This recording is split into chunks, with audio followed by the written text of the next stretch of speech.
Hello Fretwellers and welcome to the Minecraft Weekly Snapshot, and this week is 13 week 23A, and you may be thinking, well hang on, it's a Friday, why was there no snapshot yesterday? Well, there was a Swedish holiday yesterday actually, it was Swedish National Day, so Mojang weren't at work, it's a day off in Sweden for those guys over there, so there was no snapshot yesterday, so instead they have released it today, so that we can have some new things to play around with. And unfortunately this week it's not a whole lot. The most notable change is potions have been nerfed. Some potions now no longer do the same things, or they don't do it as well. So, okay, Minecraft Snapshot 13 week 23A. Mojang are still mainly working hard on the resource pack system. Again, it's not quite finished, so expect to release soon, but it's not in this snapshot. So there's a new spreadplayers command which can be used randomly to distribute any given number of players over a specified area. So as you can see around here, I've been testing a few things. If I go /spreadplayers, you get usage spreadplayers XZ spread distance max range respect teams true or false. So I think this links up with the scoreboard system. So if you have teams of players, you can actually control that, or you can give any given player. So I think the design aspect of this is from the Ultra Hardcore mod, as Dinnerbone played in that last week, and quite a few things have been changed in relation to that, so I think he's gone a bit UHC crazy. But that is the way this works. You can spread players over an X and Z coordinate between two coordinates, or use a distance. Or you can use a max range. You can respect teams, true or false, which I believe means it will work with scoreboard teams, or you can choose a specific number of players, or specific names of players. So this is really useful if you wanted to have an ultra hardcore game, because there are a few other features in this snapshot which will enable you to do that. And that could be really useful for that, for say spreading out players over a 2000 by 2000 area if you have a map with a bedrock wall on it. So you don't have to manually place players or use bucket or whatever to spread out your players. So I think this is going to make ultra hardcore a lot more accessible for a lot of different players. So that's that. There's two new splash screens, Hernerskjö and What's Up Doc.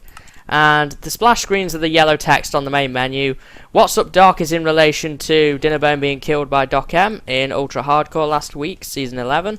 And the the Hernerskjö is in response to the villager sounds. Somebody commented that on Reddit, on last week's Snapshot Reddit post, so that's been added by Dinnerbone as a splash screen. So, there's been a new game rule to enable or disable natural health regeneration from having full hunger. So, if you have full hunger, but natural regeneration, which is listed here, is turned off, then you will not naturally regen health. So again, this is another aspect to use for the ultra hardcore type thing. You know, one life type thing, if you made it hardcore mode and stuff like that. That kind of fits hand in hand with that. And that's also good to know. Again, it's just a case of you type in the rule, natural regeneration, and then true or false, and it will update it accordingly. So, now onto the main feature of this snapshot is balanced potions and hunger to improve gameplay. Now, there's not a lot of information as regards the hunger. My understanding of it is it's most likely some saturation values of different foods have changed. But unfortunately, there are guys on Reddit looking into that, but we have not, at the time of this recording, come up with any information. But what we do know is the changes to the potions. So first off, golden apples, the normal ones, not the enchanted variety. I believe it's called... let me just type in golden apple. So this guy over here, the shiny one, he hasn't changed at all. But this one, the one with the blue label, he has changed. This is now requires gold ingots instead of gold nuggets, and obviously the apple to craft. And it still provides the natural 4 seconds of regeneration, but one thing I'll get onto in a minute is regeneration has been nerfed, so he behaves a little differently now. And also the glistering melon crafting recipe has changed. Instead of 1 nugget and 1 melon, it's now 8 nuggets and 1 melon in the middle, and you get a glistering melon. So, a couple of new crafting recipe changes there.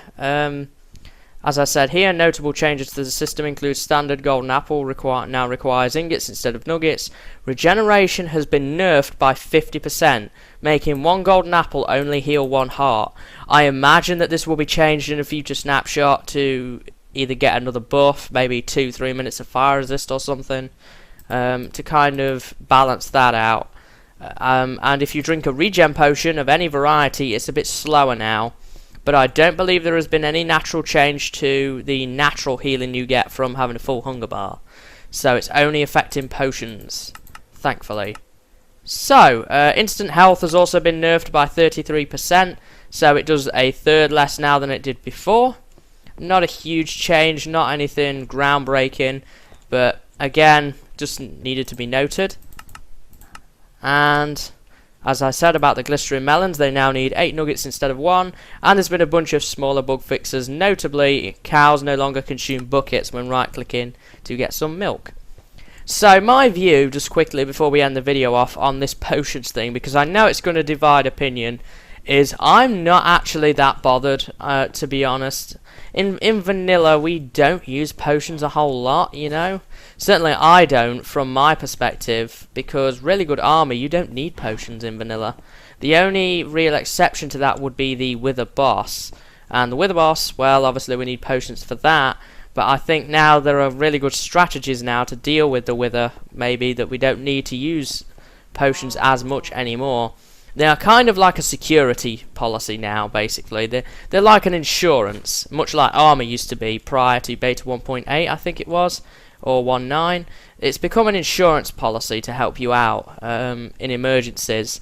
It's the best analogy I can think of, really. But that's what it's become now, so that people don't rely heavily on potions, which I think is a good change because most players don't anyway. In terms of these crafting recipe changes, it just means that more people will build zombie pigman farms now, and grind more. That's all it means, to be honest. It's no real change. No matter what you made the crafting recipes, you could make crafting recipes out of gold blocks and people would still grind zombie pigmen for it. I did initially have some concerns over custom maps, but without realizing, we do now have the new potion system, so that we can actually alter potions and give out custom potions. So I guess now, certainly from my maps, whereas I might have given out an instant health 2 potion, I will probably give out an instant health 3 potion, or something like that. Or for regen, instead of regen level 1, I'll give out regen 2 with a longer duration, or something like that to balance out maps. We can use the new attribute system and custom potion setup that we've got to kind of counteract this change if we really need to. But honestly, I think it's a pretty good change overall. It certainly does add some more spice and challenge to the game. As I say, I don't use potions a whole lot. The only major potions I use are probably speed, fire resist, definitely speed, and occasionally strength. I don't really use the rest of them that much, to be honest. And most of the potions haven't changed, it's just the ones that heal you. As far as we are aware, poison and damage potions have not been affected by this change. They may be changed in the next snapshot, but for right now they don't seem to have changed at all. And that's pretty much it for this snapshot. If there is any updated information regarding the changes to hunger, then I will put it in the description along with any other missed content. But I think I've just about nailed everything that was listed in this snapshot. So I hope that you found this video useful, guys. I hope to see you in the next weekly snapshot, or indeed in another show. So I thank you for watching, and I hope to see you next time. So until then, see you later, and have a good day.